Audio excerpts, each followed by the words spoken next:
রাহুল, আমি বলো বাড়ি যাচ্ছি, দোকান থেকে খেয়াল রাখিস, কোনো যাস না যেন, কাস্টমার আসলে দেখিস। ঠিক আছে মালিক, আমি সামলে নেবানি।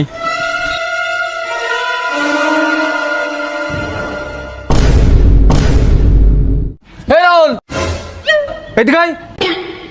হ্যাঁ মালিক বলো। সকালে যা হালখাতা করে সেই টাকা আমি এই খাতার মধ্যে রেখে 5 মিনিট জন্য বাড়ি গেছি, তার মধ্যে টাকা চুরি করা হয় এর মধ্যে। বেরো আমার দোকান থেকে, বেরো।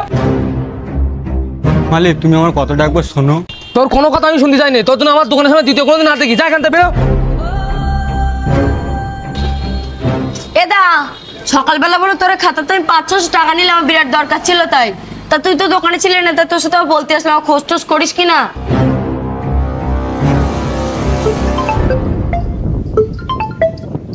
হ্যাঁ হ্যালো মালিক।